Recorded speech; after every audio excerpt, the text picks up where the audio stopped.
Bonjour à tous. Aujourd'hui, nous allons explorer comment l'entreprise de streaming musical, Spotify, déjoue les prévisions et s'adapte aux évolutions de son organisation grâce à un modèle agile et une compréhension fine des cycles organisationnels.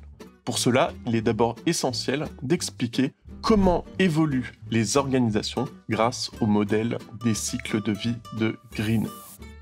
Le modèle des cycles de vie de l'organisation est un outil conçu par Larry Greener en 1972. Il illustre comment une organisation évolue au travers de différentes phases de croissance.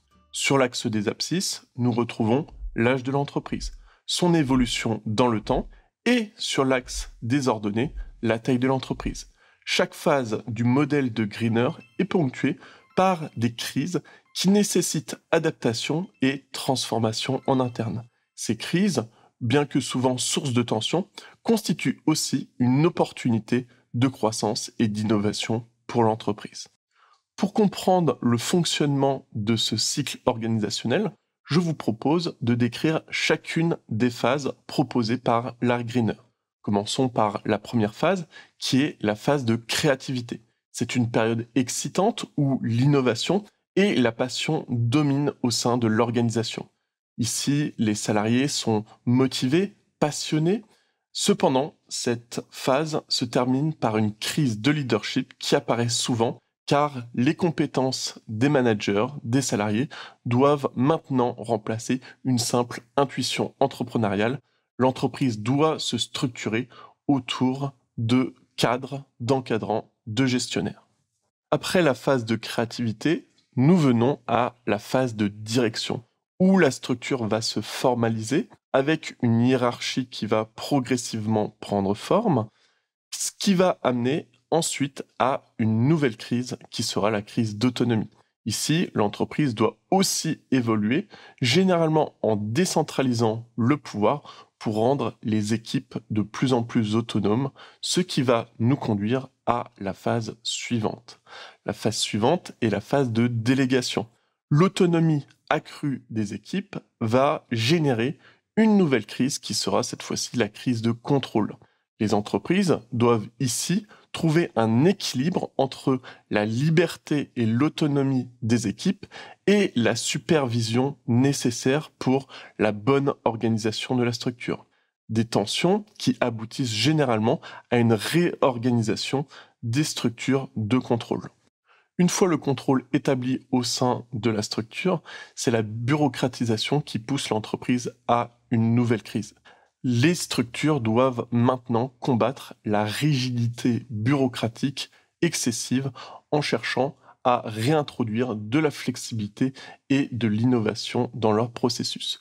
Une entreprise qui se bureaucratise trop aura tendance à manquer d'inventivité et deviendra moins agile et moins résiliente face aux pressions de l'environnement externe. Enfin, lorsque la bureaucratie est surmontée, une crise de croissance voit le jour. Les entreprises développent ici de nouvelles stratégies de croissance pour s'ajuster à leur taille et à la complexité accrue de l'organisation. Plus l'entreprise va prendre en taille, plus sa gestion sera complexe. Ainsi, le modèle proposé par Larry Greener débute avec des petites entreprises très créatives et au cours de l'évolution de ces entreprises, nous allons faire face à des crises de leadership, des crises de bureaucratie, et donc nous allons passer d'une petite structure créative à une grande entreprise de type bureaucratique qui va devoir se réinventer si elle souhaite poursuivre son évolution et sa croissance. Et donc, quel lien me direz-vous avec l'entreprise Spotify ? L'entreprise qui est un leader dans la musique streaming, a su, dès sa création en 2006, et de manière très impressionnante, contourner les différentes crises organisationnelles que l'on retrouve dans le modèle de Greener. Comment a-t-elle fait, me direz-vous ? Eh bien, en changeant les règles du jeu. L'organisation de Spotify est extrêmement originale. Elle fonctionne comme une composition orchestrée de petites startups internes intégrées à l'entreprise, ce que l'on nomme des squads. Chaque squad est composé d'équipes de 4 à 6 personnes et est responsable d'un projet de A à Z. Cette structure agile permet à Spotify de rester innovante et réactive face aux évolutions rapides sur le marché de la musique en streaming.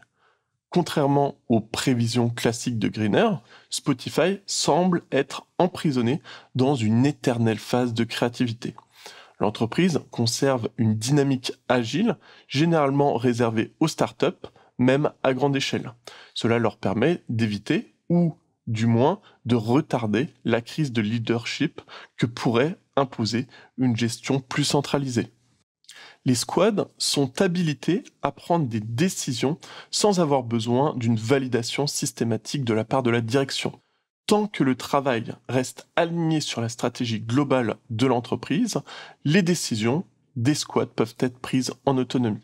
Cela encourage un esprit créatif, entrepreneurial parmi les employés, essentiel dans un secteur extrêmement concurrentiel qui évolue de façon rapide. Le fait de conserver ce modèle de start-up est essentiel pour des entreprises œuvrant dans le domaine du numérique, qui est un marché qui évolue de façon constante. Bien évidemment, Spotify n'est pas la seule entreprise à avoir ce modèle organisationnel agile. Amazon est un autre exemple d'entreprise qui apprend à danser avec le modèle de Greener. Le géant du numérique Amazon segmente également ses opérations en équipes autonomes de petite taille pour échapper à la lourdeur de la bureaucratie.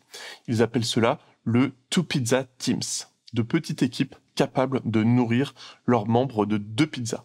C'est un symbole de l'engagement du fondateur Jeff Bezos à maintenir une structure flexible même dans une entité aussi immense et tentaculaire qu'Amazon.